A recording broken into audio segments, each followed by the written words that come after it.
Hello there, good afternoon and welcome to Lincoln City's pre-match show, Matchday Live. Football is back for the Imps. Coming up on today's show as the Imps host Blackpool at the LNER Stadium, we'll be hearing from a Blackpool fan later on and a member of the 617 squadron as well, alongside Michael Appleton, Alex Palmer as well. And of course, we'll be speaking to Gary Hutchinson right now. Delighted to say that Gary joins us. Gary, nice to see you. 2 weeks without football then. It's felt like a long time, hasn't it? Yeah, it has felt like a long time. It's felt like a little bit of a break. It was quite an intense schedule. I mean, I know that one or two of the players might be thankful for it. But over the Easter weekend, it was nice not having the pressure of worrying about our results and just watching what everybody else was doing. But there's no substitute for real action. So, let's bring on the action today. Absolutely. Today's topic, by the way, do get your questions and comments and I'll do my best to read them out throughout the show. Today's topic is, which City chant do you miss the most? Of course, hopefully we'll all be back at the LNER Stadium next season to get chanting along with the aforementioned 617 squadron as well. So do let us know which City chant you missed the most so far this season. Gary, I'll put that one to you as well. Which one have you missed? I don't know what it's called, so I'll make a little bit of a fool of myself, but it's the one that goes, "Oh, Lincoln City," and everyone bounces and the 617 kind of starts it off. But I also missed the cheer when a goal goes in, and it's completely unspecific, but that uplifting roar when the ball hits the back of the net. So I just missed the atmosphere, full stop. Yeah, absolutely. Can't argue with you. I think you doing that might get made into a GIF as well, as is usually the case with yourself on Twitter. Less of that. The training ground's been closed for 10 days, Gary. Obvious question, but how will that affect the squad? There'll be positives and there'll be negatives. Look, they would love to have been in and preparing for matches, but bear in mind it was closed predominantly ahead of matches that didn't go ahead. So in terms of today's fixture, the preparation would probably have started Tuesday, Wednesday, and that's still the case. So I don't think it will have affected them in terms of preparing for this game. I also think there's an element of giving the players a bit of a break as well, probably not just physically, but mentally. I spoke to Alex Palmer, and you can read the interview in today's Matchday programme, and he spoke very passionately just about having that little break, having the time to kind of come to terms with what's been a little bit of a fall off in form, and just put everything in place and go back mentally focused for the last 9 games. So there's certainly positives. Look, there's negatives. We've had players who have contracted COVID. That's not a good situation. But I think Michael Appleton is constantly saying that it's all about how people handle disappointment and how you handle the knockbacks. And I think we'll be looking to turn the positives around this afternoon. Yeah, not only that, Gary, but Michael's a man that's used to a crisis, isn't he? Certainly from some of the clubs that he's managed in previous years, whether it's Blackpool, whether it's Portsmouth as well, even Oxford at a time to an extent as well. You know, he knows how to deal with dodgy situations, I guess. Yeah, definitely. I think he's a good man manager, certainly when he's got the players on his side as he has at Lincoln at the moment. And as you say, he's dealt with very tough situations before. There was a bit of a relegation battle. I think when he first went into Oxford, they were on a downward spiral. The administration against Portsmouth, obviously they were relegated during that season, but he's dealt with adversity. And look, it's not just about Michael, it's about the people that he's got around him as well. David Kerslake, obviously, and everybody at the club. So I think there'll be a positive attitude. Look, it's easy to be negative. We've dropped from third or fourth down to 6th. We now look like we're on that kind of cusp of fighting for the playoff place, not the automatics. That's not a negative situation to be in. And with players expected to come back today as well, you know, there are positive signs. Spring is in the air. It's a whole little mini season now, and I think that's how Michael will be selling it to the players. Yeah, it certainly is. Let's have a look at the League One table then, Gary. Obviously, we've been staying across the results as all the Lincoln City fans have been doing over the past couple of weeks. And the teams in the hunt for the automatics have had a pretty good spell, haven't they? Hull, Peterborough and Sunderland certainly coming out of this last few weeks pretty well. Portsmouth have obviously under Danny and Nicky Cowley too. How do you see it? Yeah, well, it's a 3-horse race at the top between Hull, Peterborough and Sunderland. I think a few months ago I called Doncaster falling out of it. They're nowhere to be seen now. Still fancy Sunderland and Peterborough with those games in hand. But I think the top 3 is between those. I think Portsmouth and Blackpool also, I think they're probably cemented in 4th and 5th. They're both in very, very good form. Portsmouth have not just had the new manager bounce, but they've had 2 new managers go in who know how to get the best out of their players. And Blackpool is somebody that, as you'll recall, I've been tipping for this the whole season. So I think the fight then is very much for 6th place. And when you look at that 3-point cushion, game in hand as well. So even if we were to just draw the game in hand, you've got a 4-point cushion going into the last 8 games of the season. Charlton, probably the ones that look likely to catch us. we've got to play them as well. We're still in a very good position for the playoffs. When you get in those playoffs, if you're Lincoln City and you've got Joe Walsh back and Tom Hopper back and George Grant back, we could beat anybody in this division with those players. So there's still plenty to be positive about. Certainly so, Gary. Blackpool then will be dissecting their recent form later on in the show, but in terms of their recent away record, certainly 6 wins in a row for them. They're looking for their 14th unbeaten game consecutively as well. It's going to be quite a tough task this afternoon, isn't it? Absolutely. Yeah, it will be. We've had tough tasks all season. It was tough when we went there earlier in the season and pulled off a result. Form is great, but it is temporary as well. It's great to have that kick. They may have peaked too early. Who knows? If they come into today's game, for instance, and picked up a defeat, that would be a huge blow to them. But they're a very good side. Neil Critchley's a very good coach. I think he's worked hard with the players that he's got. Let's not forget they've suffered injuries as well. They're a little bit injury hit. I think CJ Hamilton out for the season. I read a couple of their other players are as well. So, but these are the games I think we do better in. We went to Sunderland the other week in the middle of a so-called crisis and got a great point there. We've been to Hull and got a point with injury problems as well. So these are the games I think we're better in than the Fleetwoods, the Swindons and the Rochdales and the teams are expected to beat. So I think it'll be a cracking encounter. Let's have a look back on that Oxford game then, Gary. Obviously, it was on Sky Sports. Great start for the Imps as well. Look, it didn't finish how we wanted it to, but this was quite some goal, wasn't it? Yeah, it was. It was a finish that was fortuitous, but you have to be in the right place at the right time. But it was a nice team goal. I thought it was a big moment because I thought when we got that goal, we could go on and win the game. Oxford disappointed me. They were very good for a spell at the end of the first half when they obviously got their goal. But again, the goal was unfortunate. There was a handball in the build-up. We're not complainers. We don't make excuses. But the goal knocked us. But the biggest blow was losing the Bridcup. For me, that then kind of put lots and lots of pressure on us. But when we've given a second goal away that was just so hard to take as well. I thought we did ourselves proud, to be honest. I know that we got beat, but with the problems that we'd had and the international break and the players with COVID, I wasn't disappointed with how we actually played. Just seen a comment actually whilst you're watching the highlights from that game. It's come from Daniel O'Rourke. Where is it? There it is. It says, do you think the rest of the lads that will have had a rest, do you think that will benefit us now moving forward? You'd certainly like to think that that's the case, wouldn't you, Gary?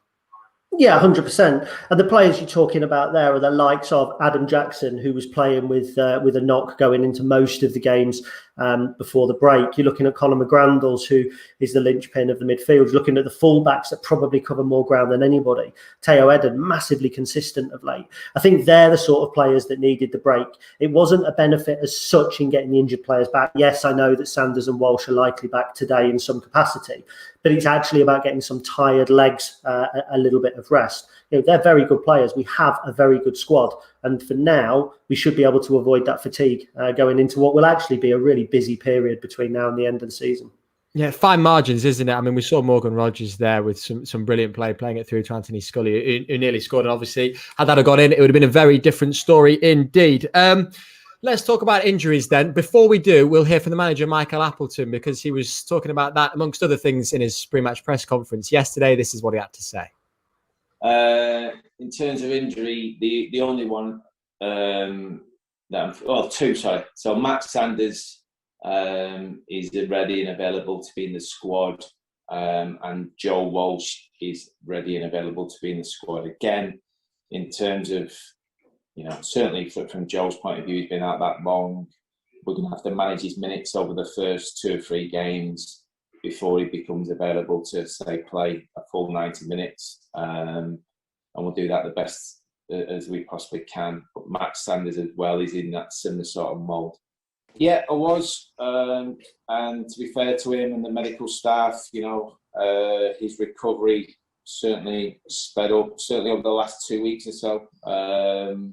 They very, very quickly, felt like he might have an opportunity. And he's certainly not ready to play 90 minutes, like I've just said, but he is available to play a part over the next week or so. And obviously within that next week, we've got 3 games. So he'll play his part. He'll probably come strong, potentially around the Burton Hull game. But listen, at the end of the day, he's that type of player who, is more than capable of playing 90 minutes. You know, if he hasn't trained for a while, he is that type of player, and he knows how to sort of manage games. So if we need to do that at any point, I'm sure he'll be available to do that for us. If we can avoid doing that and avoid sort of putting him at risk, then we will do. Yeah, Michael Appleton then providing some very good news with regards to both Joe Walsh and Max Sanders, who are likely back in today's squad as well. Question from Cornell says, how brilliant is it to have Joe Walsh and Max Sanders back in the Imps squad? Gary, a good question from Cornell, but I guess the answer is only yes, it is brilliant to have them both back in. Yeah, of course it is. It's superb. I mean, we remember Joe Walsh being out at the beginning of the season. He came in for Fleetwood, barely trained. And I think we went four games with clean sheets. I would expect Michael to be a little more reticent with bringing Joe Walsh into the first team at present. I think when you've got Adam Jackson and Lewis Monsma rested and fresh, there's no pressing need to drop Joe Walsh straight back in, not if the holding midfield role is adequately filled. I'm actually really excited to see Max Sanders. I've been singing his praises quite a bit. I think he's the natural successor to Liam Bridgecut. We haven't seen an awful lot of him, almost in danger of being a bit of a forgotten man this early into his career. I think he's got a big role to play for us over the next 8 games. Yeah, what about Joe Walsh then, Gary? Because having him come back in is, you know, whether he starts or not, we'll certainly find out in 15 minutes' time. You'd presume that Michael will ease him back into things, but you know, he has been quite the player, hasn't he? And we've missed him over the last few weeks. Yeah, we have. I did a breakdown yesterday of his stats just purely for my interest, and that's what I do in my spare time. And he had made more headed clearance, I think, and more defensive duels of all 3 of the central defenders. So, you know, he's a very calm presence. I also think he's able to take some pressure off as well. I think Lewis Monsma and Adam Jackson are both very good defenders. But I think confidence-wise, if you have a bad game, it's nice to have all 3 centre-backs available so you can then mix it up a bit and just take a player out of the firing line, because you get the impression that one bad game can lead to 2 and 3, especially when they come in, when the games are coming so quick. There's no time for those in the squad to go away and kind of work on what went wrong when you're playing Saturday, Tuesday. I imagine Joe Walsh will get some game time. I would think Michael might be a little bit more cautious about bringing a defender on 60 minutes. It's not the sort of area that you usually shake things up, especially not if you're hanging on at 1-0 and you're playing okay. So it could be a steady route back into the side, but getting Joe Walsh back is still huge. It's balance as well, isn't it? You know, having that left-sided defender to complement, you know, either Lewis Monsma or Adam Jackson is so pivotal for any manager. Michael's spoken about it on a number of occasions as well. You lose him, you do lose that balance.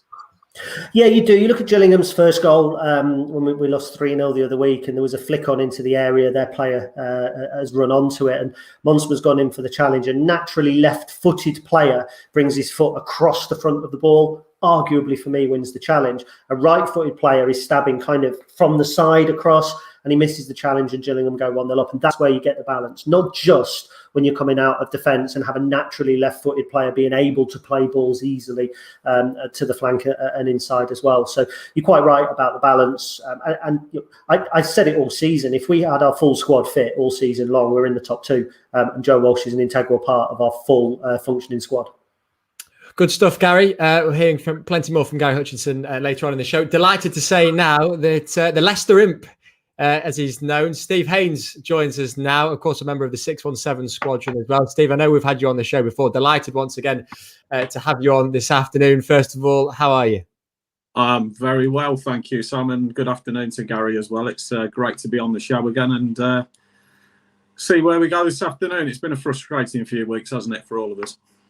Oh, it's been difficult. I mean, look, let's be frank about it, Steve. It's tougher, isn't it, when the games aren't on, quite simply put. You know, lockdown has been made, I guess, slightly easier from the fact that we've had regular football to watch because it's been a tough time for everyone. So you really miss it when it's not here.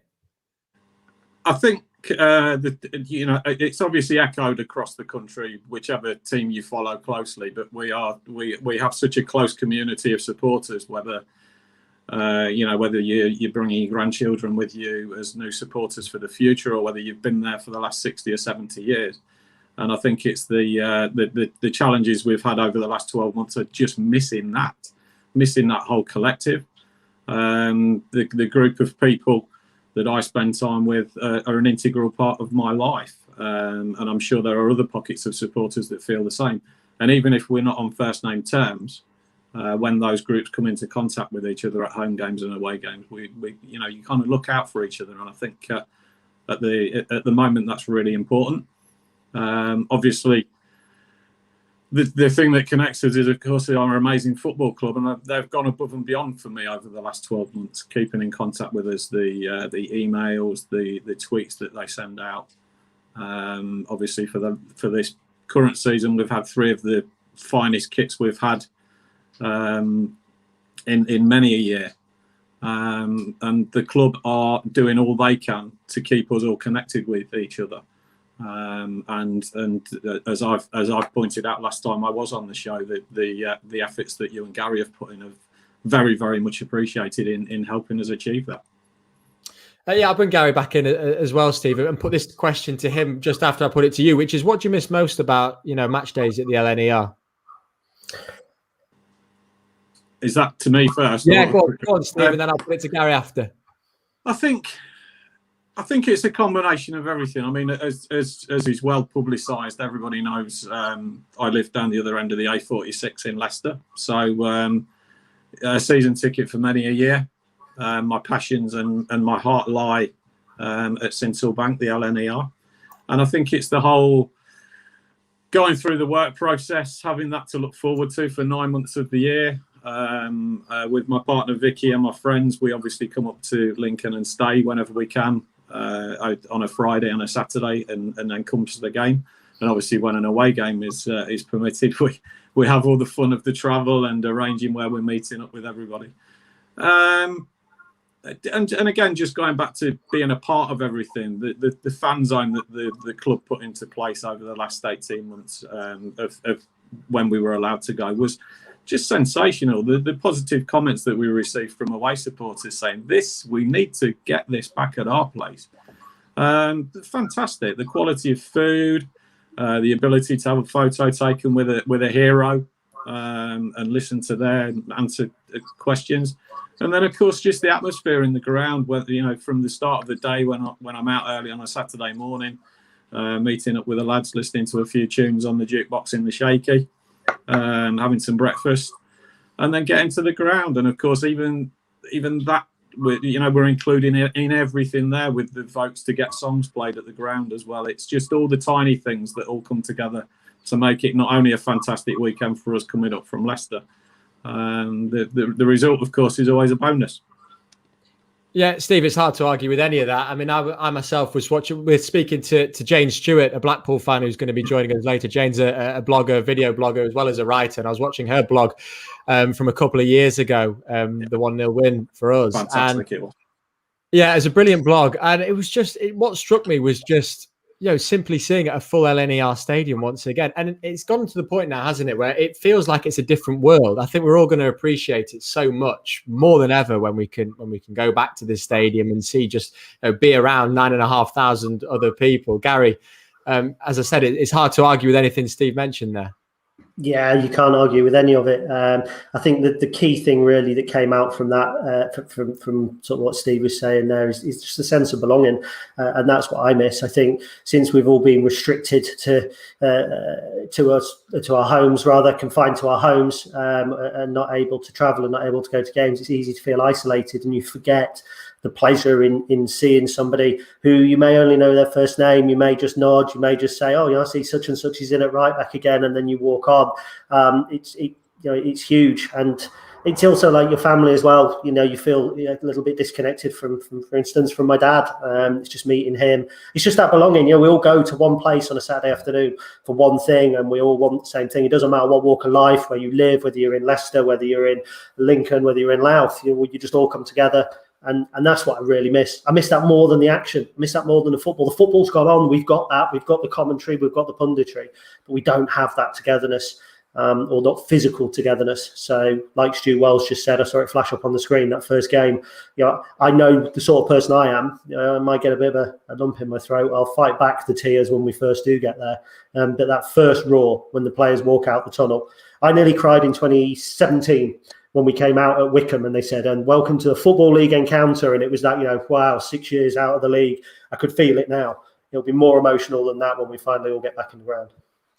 Should say today as well that it's the dedicated Mind fixture, this one. So it's you'll have seen the logo in the top right hand corner just before, but this game is part of Mind, the mental health charity, of course, which you'll hear of, Mind for Better Mental Health, or part of Nottinghamshire as well. You can see the pictures there, the players donning some of the shirts. I believe they'll be wearing them in the warm-up this afternoon as well. I mean, Steve, look, we've spoken about mental health before, haven't we? I know it's something you're a huge advocate of, as well as Gary too.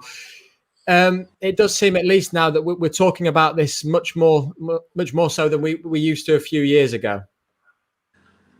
I think first off, I think even prior to the awful 12 months we've had with regards to the COVID lifestyle that we've had to leave, I think what was always forgotten, Gary touched on perfectly. We all come together on a match day, whether that's at home with a big crowd or away with obviously a few hundred of us or a couple of thousand when we're fortunate enough to get the ticket. But after that, we're making our way home, and it's easy to forget that not everybody's going back to a family life, if you like, with the two children and their partner and their work life. There's a lot that goes on behind the scenes that people hide without letting anybody know. And I think the one thing that has come out over the last 12 months is the ability to talk. Just going back to the ability we've got with social media. I have said, and many of the squadron lads have said, and it's been well publicised, and I know other sections of the sport as well, we will always have an ear for somebody if they've got something they need to talk about, whether that's work issues, financial issues, relationship issues. We're long enough in the tooth now to have gone through a lot of those. You don't have to deal with any of this alone. And I personally, I'm only a tweet away or a Facebook message away. And I know a lot of people would echo that. So you don't have to deal with these alone. I think that togetherness on a match day can sometimes disguise that with obviously the bravado of a few beers and the social gathering that we've got. But it's very important that we forget not everybody goes home after the game to the happy lifestyle that we all hoped we would. Yeah, absolutely. Again, can't argue with anything you're saying there at all, Steve. And Gary, I know from your perspective, you had your own mental health journey as well. Your book is absolutely brilliant, covers everything regarding that as well, certainly from a footballing perspective and a lifestyle perspective. Talk to us a little bit about that. Yeah, I think it's as Steve said there, and we kind of keep referencing each other, but the football is an escapism. It is something where you go and you can be yourself, or you can be somebody else, and yet you can then still come away and be living in a very, very different world. And that was kind of very much my experience. Obviously, for those who have not read the book, I was the Lincoln City mascot for 16 years, but I do suffer, or I certainly have in the past, from extreme anxiety issues. And you know, the book is very much a journey, very much my journey through that. And back when I was suffering, there wasn't the capacity to speak to people online. You know, social media wasn't really a thing back in the early 2000s when it first started for me. So we are lucky in that respect these days that we can still share. But I think it's about doing that in the right way. I think it's about reaching out to the right people. Social media can be toxic and can actually be damaging for you as well. And I think, you know, had that been a facility whilst I was struggling and suffering, I may have come across as, we'll say, not a very nice person because it's a family show, and that certainly wouldn't have been the case. So I think, as Steve says, you know, it's very much about not judging, not assuming that you know anybody, not assuming that you know what anybody's going through. I certainly make myself available as and when I can. And there's been a few people message me even in the last couple of weeks just about my book, which I never push. I don't try and kind of promote it, because I never wanted it to be about making money. I wanted it to be about sharing a story and hopefully helping other people. And I think now, kind of 2 years on from my book being out, there's a lot more scope for other people to do the same just by telling their story on social media. And I think that's what these sort of Mind events are all about as well. It's about making sure that people are aware of other people's stories, of other people's suffering. We're all in it together. We genuinely are. Yeah, we certainly are. Well said. Steve, let's move things on to footballing matters then. Another massive game this afternoon. How do you see it playing out? First off, I think, as you guys have already touched on, Blackpool are probably just about the form team in the division. I know Gary's a huge a supporter, as in thinking they were going to have a good season from day dot, and he's been proved correct on that. I think they miss their crowds as well, to a point, because I've been to Bloomfield Road on many occasions, particularly following Leicester in my early years of following football, and then obviously latterly Lincoln. Tough place to go to. Everybody gets carried away with the whole trip to the seaside thing, and they kind of use that to their advantage a little bit. The obvious name to pick up on, and if Lincoln do need to keep him quiet today, is Yates, because he's just a phenomenal goal scorer. But I think they're equally strong at the back as well. From memory, I think the guy's name is, I'm just trying to think of the guy's name, the goalkeeper. Is it Maxwell? Chris Maxwell, I think their goalkeeper is, and I think he's a particularly high standard as well. Could easily play in the Championship. Tough game. We've gone through a rocky period. Well publicised the reasons why. We've had the guys struck down with COVID. We've picked up a few knocks along the way. We kind of wobbled on the support base for me as well over the last couple of weeks. And don't get me wrong, everybody is more than entitled to an opinion, but I think it's the way you actually put that forward. The togetherness that Gary's just touched on has been our strong point over the last 4 or 5 years. And I just stress we really do need to keep that, because when we are allowed back in the stadium, that will win us point after point after point after point. I think some of the defeats we've had over the last few weeks, the supporters would have actually got us over the line and actually helped get us a result. I think today's a tough one, because in this day and age, the guys don't have the equivalent of for those that are old enough, like a Pontins League or a football combination for the lads to play a reserve game in. It's hard for them to come back into the side and hit the ground running. We're gradually getting Lewis playing like he did at the start of the season, so he's due a goal. But there's been many success stories along the way. Teo Eden is absolutely sensational, and I did say the potential was there last season when we saw glimpses. He's absolutely sensational. If we can recreate the performance that we showed at Sunderland, which was fantastic and probably one of the best performances of the season, we'll give Blackpool a game today. Difficult one to predict. I'll happily take a point. Steve, it's been an absolute pleasure as ever having you on this afternoon's Matchday Live. We didn't even get a chance to chat about the 617 squadron. I know we did that last time. We'll definitely get you on before the end of this season as well. Plenty of comments coming in thick and fast saying, well done to the lads for not only speaking up, but speaking so eloquently as well. So much appreciated, and enjoy the game, Steve. I fully intend to. I've got a nice cold cider here ready to enjoy the game with. Grand National Day today. There's only one horse running in red and white as well, so have a quid on that if you can spare one. And then we can spend some money in the club shop on the new kit next season. Fantastic to speak to you guys.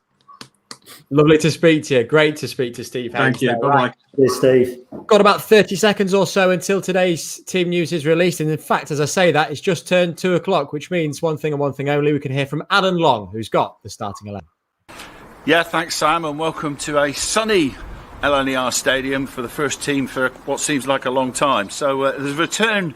The good news is a return from Max Sanders and Joel Walsh. So the lineup for the Imps is number 1, Alex Palmer. At 2, Regan Poole. At 4, Lewis Monsmer. 5 is Adam Jackson. 6, Max Sanders. 7, Teo Eden. At 15 is Cohen Bramall. 18, Colin Grandles.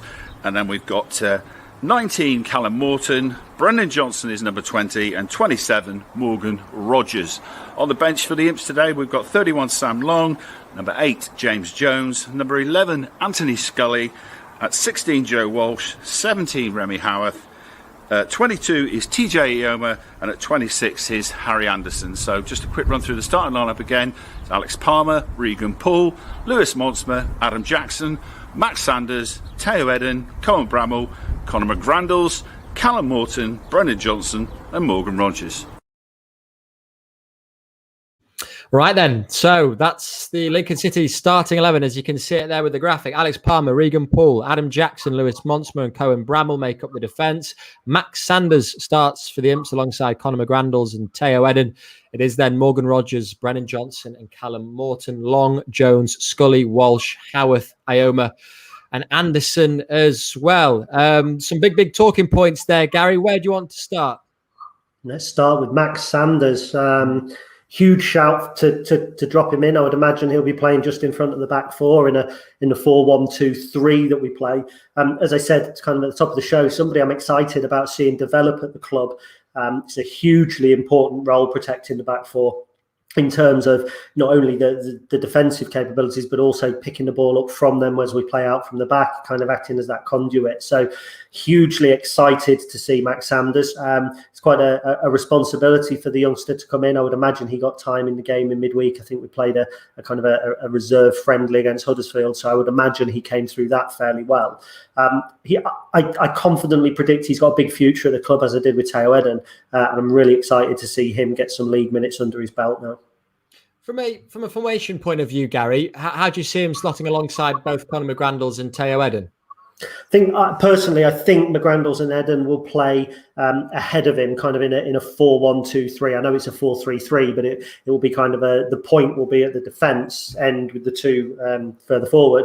Of course, it may be that in order to protect the back four and to keep the game flowing, we actually bring Eden back, so it will be Teo Eden and Max Sanders kind of in a double fours. As we used to play with, then obviously McGrandles a little bit further forward. So it'll be interesting to see that midfield dynamic. My first assumption was 4-1-2-3. You've now asked the question and actually got me thinking. But I think that that's the beauty of this lineup, is that we're not actually sure, and so we will be able to probably evolve and change as the game dictates. If pressure is coming onto us, then Teo Eden can drop back there and help out as well.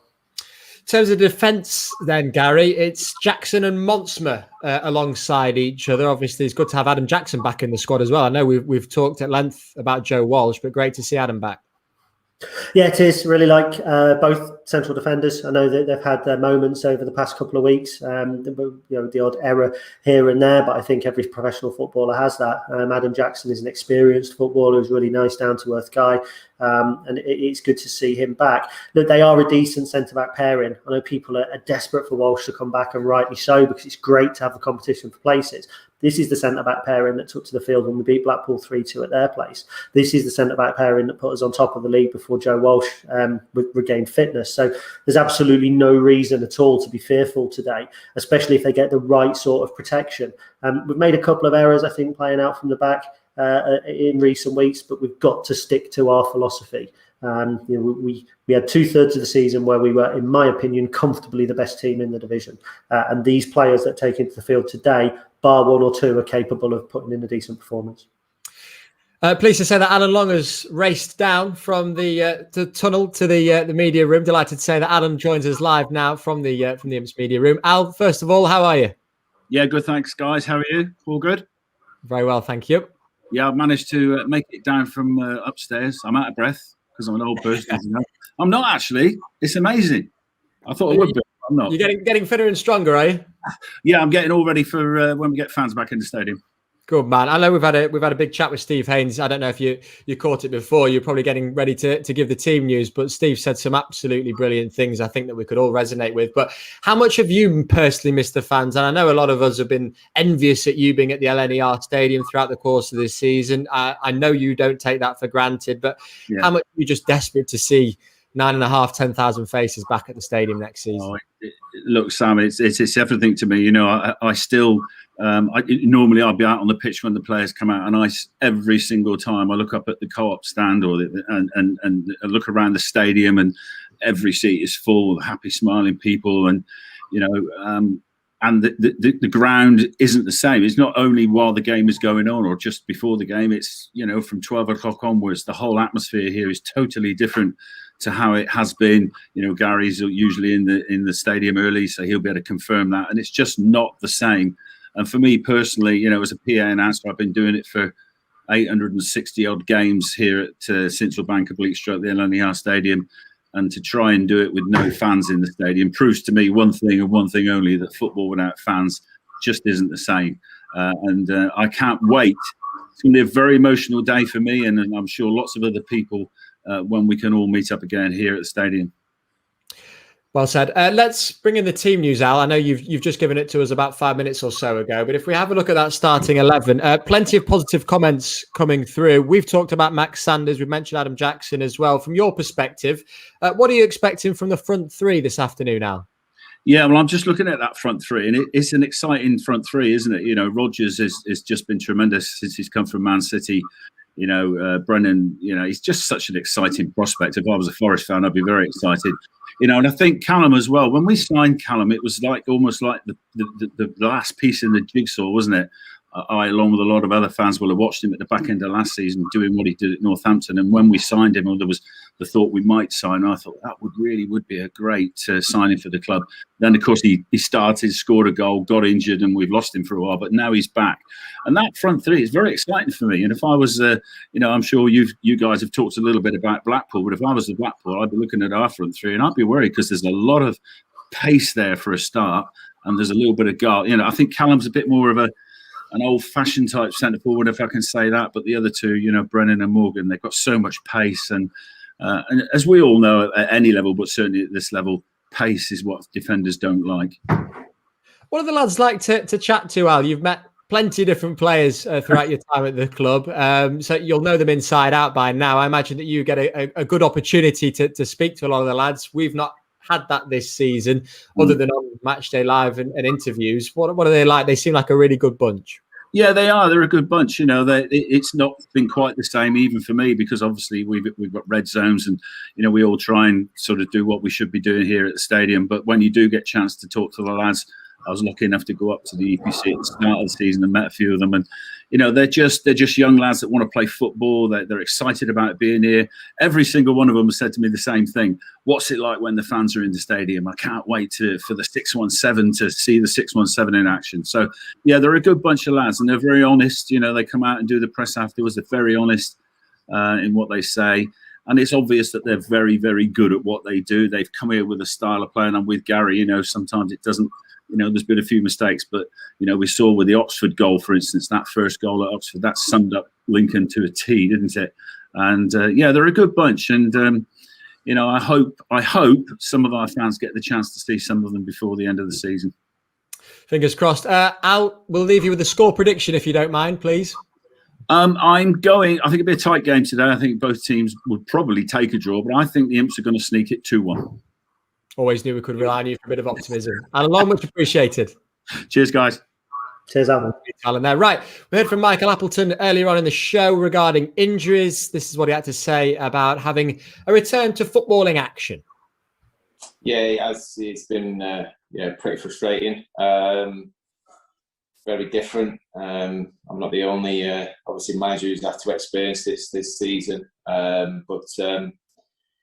Yeah, it's been a difficult period, obviously. Results haven't been quite what we want or expect, but, you know, there's been some decent performances in there.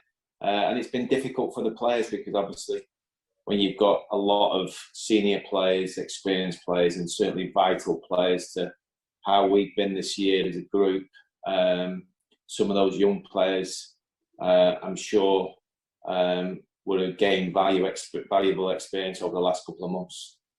How much time have you had with the players? Yesterday, so far. So in the last two weeks or so, yesterday. It was a decent session. It was good. It was lively, as you expect. What they're going to be come Saturday in terms of fitness, etc. Time will tell. I think the one thing for sure, the first few games, I'm probably going to have to go at it with a mentality of very similar to like a pre-season. It might be that we have to use our full quota of subs for the first few games just to make sure that we're in a decent shape going into the last 5 or 6 games. So, you know, I might have to make a decision based on sort of future games rather than the game in front of me, and maybe take that risk to see the bigger risk down the line being less of a risk, if that makes sense. So yeah, we just have to be really open-minded, really, and go into the games knowing that you know we're going to be slightly undercut as it is, but really at the same time looking forward to it. You could tell there was a real sense of can't wait to get back out on the pitch yesterday. Yeah, Michael Appleton giving his pre-match thoughts there in his press conference. Certainly hasn't lost his sense of humour, has he? But Gary, it does hammer home the point, doesn't it? That despite the fact that they've technically been off for 2 weeks, he's had one session with him in that time. It is essentially a pre-season.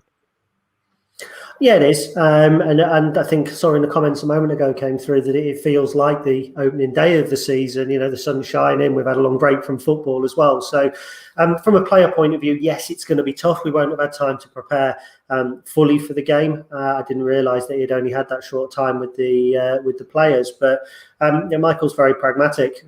It's interesting, actually, for me to hear him almost apologising for the fact that he may have to use his full complement of subs. I think that's one area that's been kind of a cause for debate this season. We've very, very rarely made more than 2 substitutions in a game, sometimes not any at all, with Saturday and Tuesday.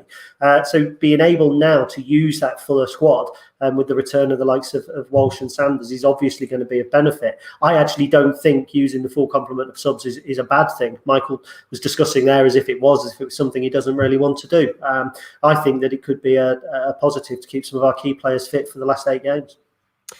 Right then, let's have a look at what happened the last time the two sides met back in 2020, towards the back end of the year, wasn't it? It was quite some game. This is the best of the action.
Yeah, Yuck by the Vigilantes, the track of choice there. Gary, it was quite some game, wasn't it? Was it one of the standout games for you this season? Yeah, it was, because it was one I was really fearful of. Obviously, as everybody knows now, I tipped Blackpool to do really well. And we went there, I think, on the back of beating Charlton 2-0, which was a huge result because they were another team I thought would be in the top 6. It was a tough afternoon. I seem to remember young Sean Rowan being given a torrid time by CJ Hamilton, who I think is a long-term injury case at Blackpool now, so he'll certainly not be troubling us this afternoon. But we got a stroke of luck with James Husband sending off. I also seem to think it was Brennan Johnson's first start for the club, and I remember him just bursting into the area at pace time and again, thinking if he does that all season, we're going to be all right. He has done it all season, and we have been all right. So it was a benchmark for me in League One and for Appleton's team. Right then, delighted to say that a Blackpool blogger and video blogger as well joins us now, Jane Stewart. Jane, lovely to have you on the show. Really appreciate your time. We have to start with the blog that you wrote, which is an absolutely brilliant piece, and thank you very much for doing it on behalf of Lincoln fans with regards to your trip to Lincoln around about a year or so ago. Tell us about it. Tell us about the pub map you did as well. Oh, it was amazing, yeah. Well, sometimes if I go for a weekend away somewhere on an away day, I will do meticulous planning, map, and I'll plot all the pubs on it. and my hotel and all the important, the chippy, the important places, and then I'll spend the weekend travelling around the city, going to all the important places on the map. And I did that with Lincoln last year, and I had the most amazing time, meeting the most fantastic people, going to the best pubs. The only disappointing thing was I couldn't find gravy to go on my chips. I know. You were gutted about that, weren't you? But you did get to quite a few pubs as well. You did the Ritz, did the Straight and Narrow, you did the Treaty. I don't think you did the Shaky though, did you? No, I didn't. But I'm doing a virtual trip this weekend, so I should be blogging about that after the match. So I'll be going to some of my favourites from last year, plus some new ones that I didn't get time to visit last year as well. What's going on the list then? Give us an idea. Oh, goodness me. I've got the, what's the one by the ground where all the fans go? I can't remember what it's called now. You put me on the spot here. No. It's a brilliant piece. And I think what is so great about it is that you just give a the really Golden good Eagle. Insight. There you go, the Golden Eagle. You give a brilliant insight into what an away day is all about. We had Steve Haynes, the Lincoln City fan, on earlier before, and I'm sure Gary will agree. Gary, away days are such a huge part of football, aren't they? And when you read something like Jane's blog from an outsider or from an insider's point of view, it just gives a bit of a different dimension, doesn't it? Yeah, when I read Jane's blog, it makes me think I'm doing it wrong. Because when I went to Burton, we found one pub and stayed there until we moved out. So I'm certainly missing out. But yeah, it does. I mean, it was a great read. I remember picking it up almost straight away and retweeting it, because it's nice to know that your city is appreciated. I think as a football fan, certainly as a short-sighted football fan, it's easy to go somewhere and go, oh, this is a hole, this is bad, this is that, because there's you have that kind of negative attitude sometimes towards other teams. I think in the modern world, I think there's very much a kind of a more openness to away fans. Fans aren't going there with that mob mentality of I'm repping my team and I'll do whatever I can. They go in there to actually enjoy another great city, because Blackpool fans, Lincoln fans, Charlton fans, wherever, we're all just normal people supporting our local football club up for an adventure. And I think that's the core essence of being a football fan. Yeah, absolutely. Jane, what were your impressions of Lincoln then? Because I believe it was your first time visiting at the time. Yeah, well, again, I've been before, but it had literally been on the coach, straight to the match, straight out the ground, and not seeing anything in the city. And I thought, hang on a minute, Lincoln, I've never actually seen Lincoln. I don't know anything about Lincoln. So I'll look it up and I'll travel around. The people were really, really lovely. I mean, I fell in love with Cleethorpes similarly when I went there as well. It must be a Lincolnshire thing. People were absolutely lovely in every pub that we went into. And say the pubs, the beers were fantastic. The food, I mean, the food, the Lincolnshire plum bread I'd never heard of, and now addicted to it, but can't get it anywhere, which is very sad.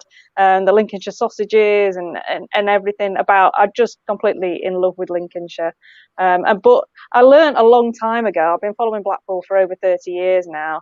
I learned a long time ago that you can't just make it about the football, because the football, especially as a lower division football fan, is terrible most of the time. So if you build your day and your hopes around the actual match itself, you're just going to be disappointed. So you've got to build a day around it. And I learned that a long time ago. And it just means that I can enjoy every Saturday now.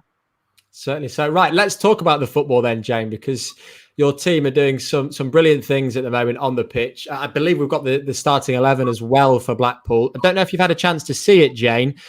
Just wondered what your thoughts were on it overall.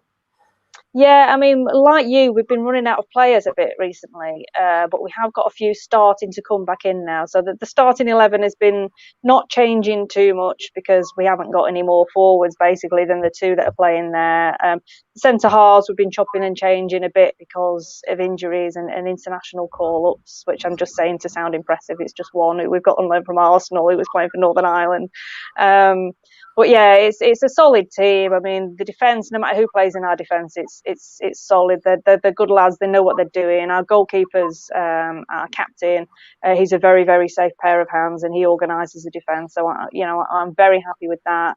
The guys in midfield, I mean, everybody really, they're so well coached. So all the players are becoming better players week on week, and you've seen it. It will be a completely different side today from when we played you earlier in the season, because the players just are, Neil Critchley is, I think, one of the most qualified coaches in the country.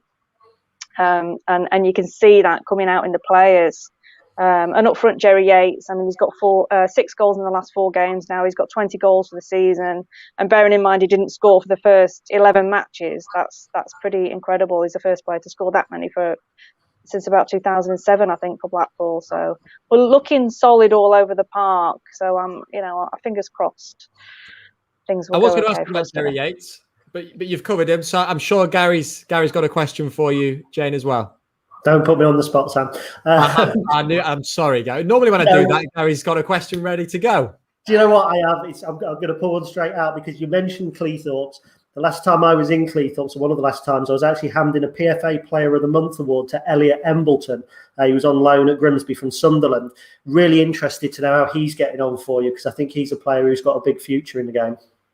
Yes, he is. Again, he's another one who's really growing into the sort of midfield come forward role really for us. He's very strong. He's good with both feet. He scored his first goal for us last week as well. And I've even got a very addictive little earworm of a song for him now, if you'd like to hear it. Please. It's Embo, Embo, it's Embo, Embo, Embo, it's Embo, Embo, Embo, it's Embo, and he's the Lord of the Ball. There you go. It's almost as if you knew that we've been talking about chants throughout the show. Really? Yeah. I've been coming up with chants for all sorts of players now. I've even got a thread on our fans message board about it. So we've got a whole repertoire of songs. I mean, we cover the game ourselves in a live watch along. So I'm singing all the way through that with songs for these players now. Well, it's what it's about, Jane. And Steve O'Dare says, please tell Jane that Lincolnshire plum bread is famous for having no plums in it. Try stuffed chine and haslet the next time she is here. There you go. So a bit of advice from Steve as well. Jane, it's been lovely to have you on the show. Where can fans read the blog as well? It's on my website, which is janestewart.co.uk. You can also find me on social media at Blackpool Jane, which is probably an easier way to find me. I live on Twitter, so you can find me on there. Lovely stuff. Thanks very much for joining us, and do enjoy the game, but hopefully not too much. Thank you. You too. Thanks, Jane. Great to hear the thoughts of Blackpool fan Jane Stewart. A singing Jane Stewart as well, Gary. I think that trumps your attempt at a chant earlier on in the show, does it not?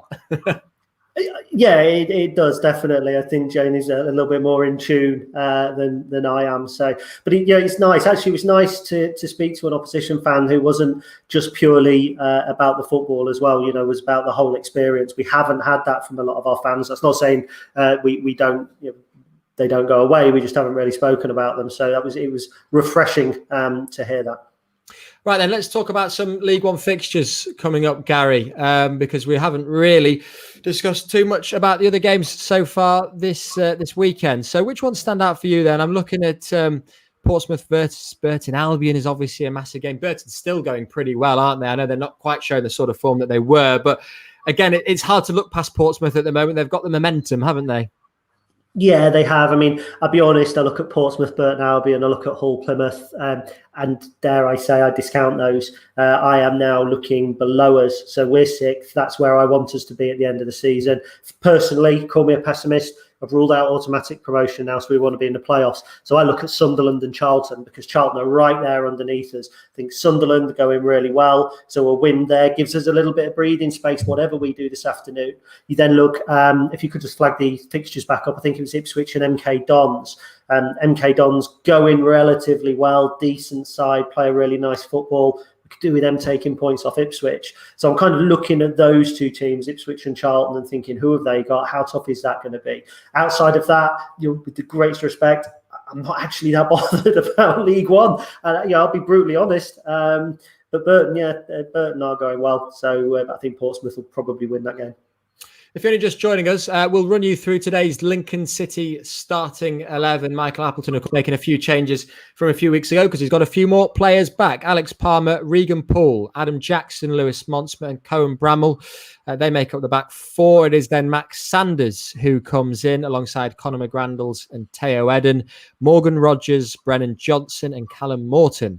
That makes up the starting 11. It is then Long, Jones, Scully, Walsh, Howarth, Ioma, Anderson. I mean, Gary, the bench looks stronger now, doesn't it, as well? I mean, that is the obvious sort of point, I guess, is the more players you have back, the more you can put into the starting 11, the stronger your bench is going to be. But that's exactly what's happened. Yeah, definitely. There are options, and Michael's already said he may have to turn to his bench more regularly. And when you look at the bench players like Anthony Scully, James Jones, Harry Anderson, all established first-team players at one point or another during the season. So it's nice to see the bodies coming back. Obviously, Joe Walsh included in that as well. I do think, just going back to the starting lineup, I mean, Alan Long touched on Morgan Rogers. There was a fascinating piece in one of the Red Tops over the last day or two about Morgan Rogers. He's being viewed with real interest outside of Lincoln. And I think inside of the club, some fans have seen him arrive and the form has dropped off. They haven't correlated the two, but it's been hard to get enthusiastic about a single player's performance when we are losing against the likes of Rochdale and Fleetwood. You kind of overlook the very special talent that he is. And at the age that he's at as well, it might just be that Manchester City see how he plays this season and think, we'll give him another year at Lincoln. He's a real live wire. On his day, he's one of the best players in this division. And I put him in the same bracket as the likes of Aidan McGeady. He's a young player. He's got a lot to prove. I'm not saying that he's as good as McGeady in terms of his career, but I mean, in a one-on-one situation, I would rather have Morgan Rogers in my side. That's how special he is. Earlier on in the week, the club were talking about the goal of the month. Obviously, for last month, there were some really good candidates. If you missed it on Twitter, these were some of the options. Have a look at this.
Yeah, some belters in there, weren't they? And the winner was this goal. Hopefully, as I say that, it'll show up for you, no doubt. Yes, it will. Is Morgan Rogers against Ipswich Town. Gary, probably a fair choice, was it not? Yeah, 100%. Some absolute belters there as well. It could be a goal of the season competition, not goal of the month, but that was a superb strike. Certainly could be. Let's just finish on a score prediction then, Gary. How do you see it going this afternoon? You've showed plenty of optimism throughout the show. Yeah, I think it'll be a draw. I think that probably shares the optimism. I'm actually going to go for 2-2. I think it'll be an open game. I think both teams want the points. So I'm going for an entertaining 2-2 draw. Q 0-0. We shall see. Gary Hutchinson, great to have your thoughts on Matchday Live. Much appreciated as ever. Right, it is 2:30. We've absolutely raced through today's Matchday Live, haven't we? Much appreciated for having your time, your comments and questions as well. Myself and Gary Hutchinson will be back later on in the week as well. In the meantime, it was a really special anniversary this week as well, wasn't it? 3 years, I should say, to the day on Thursday that the Imps won the Checkatrade Trophy. To get you in the mood for today's game, this is the best of the action from Wembley.